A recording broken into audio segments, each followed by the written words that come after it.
Voilà, donc on se retrouve dans le jeu. Donc la petite liste de personnages. Alors comme vous pouvez le remarquer, mes personnages sont pas très élevés. J'ai 3 personnages, les plus HL sont 13. J'ai voulu refaire un personnage parce que comme ça fait un moment que j'ai pas joué, du coup j'ai préféré vraiment refaire un perso parce que je me suis un peu perdu dans les quêtes, etc. Mais pour une petite vidéo de présentation, je commencerai par vous montrer sur un perso HL. HL. Voilà. Donc je vais prendre Nomawak.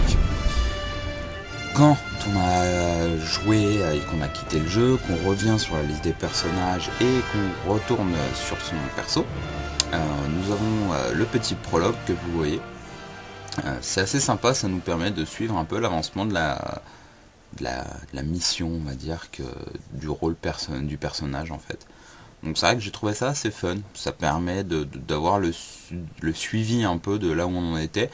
Parce que c'est vrai que quand on joue pas forcément beaucoup, bah on joue un peu, puis boum, pendant 3-4 jours on joue pas, on se remet sur le jeu, merde, qu'est-ce qui s'est passé, qu'est-ce qu'on a fait la dernière fois, bah voilà, ça nous permet de savoir ça, c'est assez excellent. Autre petite chose, pendant ce petit prologue justement, j'ai trouvé que les temps de chargement étaient assez imposants. C'est vrai que c'est un peu chiant honnêtement. Là c'est parce que aussi je l'enregistre, donc ça va être un petit peu plus long encore, mais c'est vrai que j'ai trouvé ça assez lourd sur le long terme. Donc c'est peut-être ma machine aussi, je dois dire, mais il y en a assez souvent aussi, comparé à, je suis désolé mais je compare souvent à World of Warcraft, les MMORPG, puisque c'est là où j'ai la plus grosse expérience. Ils sont quand même assez énormes quoi, comparé à WoW où finalement en fait il y en a mais ça dure pas très longtemps, ou même il y a beaucoup de zones où on les passe comme ça parce que les cartes sont déjà chargées sur notre ordinateur. Là le jeu fait aussi 25 Go, donc j'en déduis que les cartes doivent être aussi enregistrées. Bon, c'est comme ça hein. En tout cas, très bon jeu. Je dois dire que je vais pas mentir, c'est pas un jeu complètement nul. Je trouve que c'est un très très très bon jeu. Alors voilà, c'est en train de charger. Ah oui, ça aussi, j'ai trouvé que c'était assez chelou. Que quand on arrive dans le jeu, bah, ça charge pas forcément tout de suite toute la carte. Il charge petit point par petit point. C'est assez chelou. Donc là, il y a Veth, notre partenaire. J'avais enregistré une première partie, mais ça n'avait pas trop bien fonctionné. Donc je pense que je vais devoir faire pareil. C'est-à-dire que je vais couper la vidéo 2 secondes et je vais revenir tout de suite. Parce que là, ça va pas charger, ça va mettre trop longtemps. Ah, bon, j'ai été menteur. Ça a chargé. Donc voilà, un peu, malheureusement, moi j'ai pas de machine de guerre, donc je suis obligé de jouer tout en bas niveau de graphisme. Donc bon, c'est pas très grave. À savoir que ma vidéo là sera une vidéo vraiment de présentation du jeu. Je vais pas faire de quête, je vais rien faire dessus. C'est juste pour vous présenter un peu l'interface, les différentes possibilités, la carte et compagnie, l'héritage, tout ce qu'on peut vraiment faire avec ce jeu. Et ensuite, je referai une vidéo sur le PVP, sur le PVE, sur les quêtes. Je sais pas si je peux, je vais essayer de voir si c'est faisable, parce qu'ils ont fait une nouvelle mise à jour, de faire les combats galactiques si c'est faisable. Voilà, je vais vous emmener un peu vraiment à fond dans cet univers. Et par la suite, je vous verrai donc mes autres vidéos que je mettrai en playlist Star Wars World Republic, j'en ferai sûrement un petit paquet. Donc voilà. Bon, on va se lancer. Donc, je vais commencer par la carte parce que c'est un des points que j'avais vraiment bien kiffé. La carte. Donc voilà, bon là, c'est une zone où j'ai pas trop découvert. Donc, avec sur le côté gauche, un peu la légende, possibilité comme dans World of Warcraft. Bon là, dans WoW, on demande à un garde, mais là, on peut directement marquer dessus ce qu'on recherche.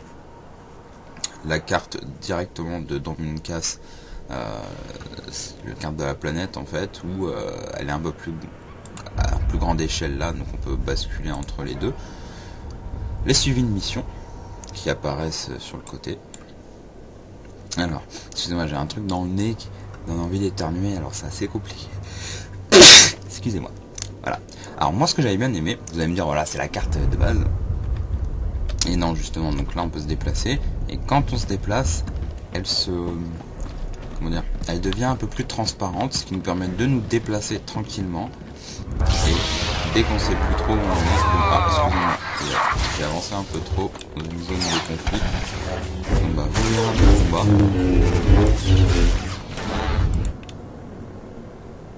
Un petit lag, c'est assez embêtant. Surtout dans un combat. On perd de la vie comme ça. Alors, heureusement que j'ai une partenaire qui est relativement assez efficace, ça fait pas mal de jeux. Voilà, bon.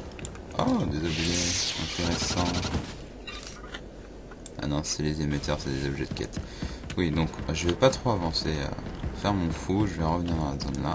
Voilà. Hop. On va regagner de la vie pour moi et mon partenaire. Voilà. Donc voilà, pour ce qui est de la carte. Ensuite, bon, la feuille de personnage. Avec bien sûr l'alignement, côté obscur, côté de la force, sociabilité, bravoure, tout ça. C'est un peu le truc de base avec les vêtements, etc. Bon. Partenaire, comme dans Diablo 3 où on pouvait, enfin moi je parle de Diablo 3 parce que les précédents j'y avais pas joué, où on peut aussi modifier le personnage avec son équipement. Il y a l'alignement qui ne la concerne pas, mais par contre nous ce qui nous concerne c'est l'affection qu'elle nous porte. Voilà. Ensuite, bon, l'inventaire, truc de base avec les objets de mission, les récompenses, etc. Voilà. Ensuite, les pouvoirs. Donc, pouvoir général. À savoir que moi, là, sur ce personnage, je suis maraudeur, guerrier Sith, mais maraudeur. Puisque, en fait, chaque personnage a sa classe. Et chaque classe a sa spécialité. Voilà, donc animaux domestiques, j'ai le totem bélier, vous voyez ici, que j'ai eu, il me semble, c'est quand j'avais acheté le jeu. C'est pour avoir acheté le jeu justement que j'ai eu ça. Et là j'ai eu le droïde dernièrement aussi. Voilà. Journal de mission, bon après ça c'est le truc de base avec les quêtes, les récompenses.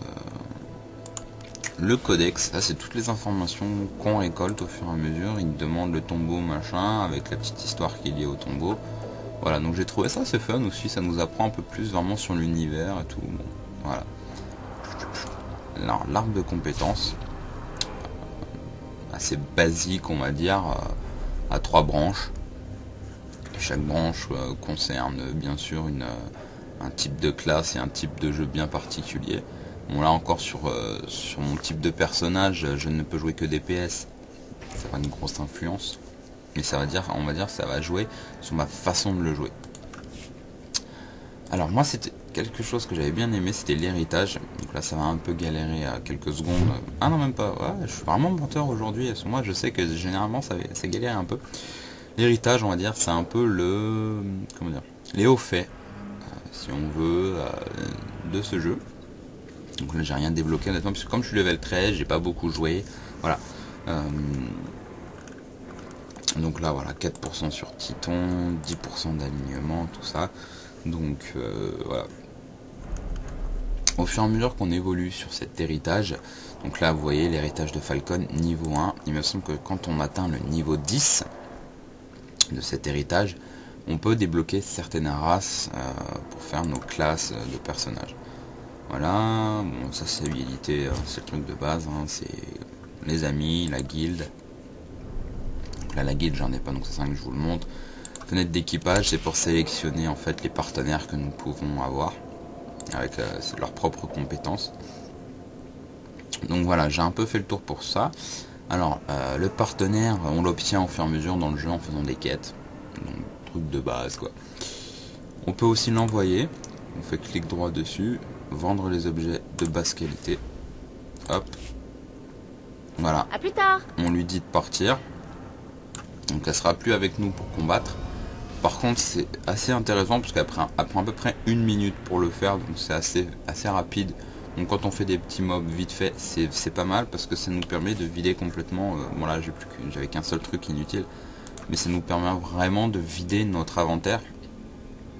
Quand on est quelqu'un comme moi qui récupère tout sur les mobs. Voilà, c'est assez intéressant parce que du coup ça nous évite d'aller tout le temps récupérer des trucs, enfin aller vendre du moins, à chercher un marchand, tout ça, c'est vrai que c'est assez fun. Donc voilà,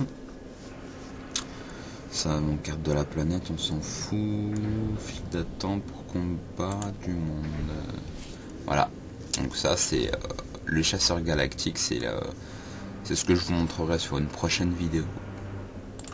Donc là, équipage, copilote. Voilà, on peut sélectionner les copilotes, machin. Hop, les composants, les vaisseaux, on peut en sélectionner. Voilà, on en a pas mal. Voilà, celui-là je l'ai pas, mais voilà, c'est un peu tout ce qu'on peut avoir. Clair noir. Voilà, c'est un peu ce qu'on peut avoir. On sélectionne, boum. Après on part. Voilà. Ça, c'est pour les groupes de PVE, recherche de groupe. Ils ont vraiment bien amélioré tout ça parce qu'honnêtement, quand moi j'ai débuté, c'était au tout début, il n'y avait rien de tout ça. C'est affolant. C'est pour ça aussi que je voulais revenir voir un peu l'avancée qu'ils avaient mis dessus. Et là, c'est pour les zones de guerre. Donc pour le PVP, soit en arène, soit en comment dire, joueur contre joueur, c'est pas de l'arène, voilà, c'est des zones, c'est assez sympa honnêtement, parce que ça nous permet en fait, si je dis pas de bêtises, il nous monte du niveau, un peu comme dans Guild Wars, il nous monte de niveau pour jouer avec les autres. Malheureusement, c'est que notre vie qui augmente et ils font tellement mal que les mecs, on prend cher quoi. Donc voilà, je pense avoir fait à peu près le tour de tout. Comme vous voyez, mon partenaire est revenu. Vous avez vu afficher comme quoi nous avait récupéré 20 crédits. Voilà. Ah si, c'est dernière chose, c'est le marché du cartel. Donc, je vais vous le dire, puisque ce jeu est un free-to-play. Avant, il était payant. Il y a un abonnement, etc. Ils ont gardé le système de l'abonnement pour ceux qui veulent. Bien sûr, c'est pas obligatoire. C'est pour ceux qui veulent. Vous pouvez tout à fait vous abonner, ça vous permet d'XP plus vite, d'avoir plusieurs avantages. Si vous voulez, il n'y a pas de souci, je vous mettrai le lien pour pouvoir avoir les avantages de l'abonnement en bas de la vidéo dans la description. Mais donc le marché du cartel, c'est que des bonus, c'est des accessoires, ça va être des skins, voilà, ça va être des consommables qu'on peut acheter, des lots de consommables pour joueur contre joueur, renommés. Voilà, renommer le personnage ou le nom de l'héritage, le nom de la guilde. Enfin voilà quoi, je peux vous montrer un peu voilà les ensembles d'armure, d'équipements. Enfin voilà, je vais avoir ça et ainsi de suite. Donc du coup, c'est vraiment que du bonus, c'est que du bling bling si on peut dire ça. Donc il y a des gens qui adorent ça, honnêtement. Voilà, pour 1440 points de cartel. Pièces de cartel, vous pouvez avoir un ensemble d'interrogateurs malveillants. C'est vrai que c'est classe, ça fait joli. C'est inutile, c'est juste pour faire joli. Voilà. Donc après voilà, c'est assez fun, voilà. Mais ça nous fait dépenser de l'argent. En même temps, il faut bien qu'ils gagnent leur thune. Donc voilà, je pense avoir fait à peu près le tour, à savoir qu'ils auront fait un peu comme dans Guild Wars 2 aussi, où ils ont réuni pas mal de serveurs ensemble, ils ont diminué la liste pour avoir vraiment beaucoup plus de joueurs, puisque là vous voyez on est à peu près 23 sur la carte, chose que je ne suis pas habitué. Habituellement on tourne aux alentours de 10-12 sur cette carte. Quand je suis parti dans la capitale hier, parce que j'ai fait une première vidéo qui a foiré, mais bon, là normalement celle-là elle est bonne. On était 80 sur la capitale. C'est énorme. Pour ce jeu, honnêtement, c'est énorme.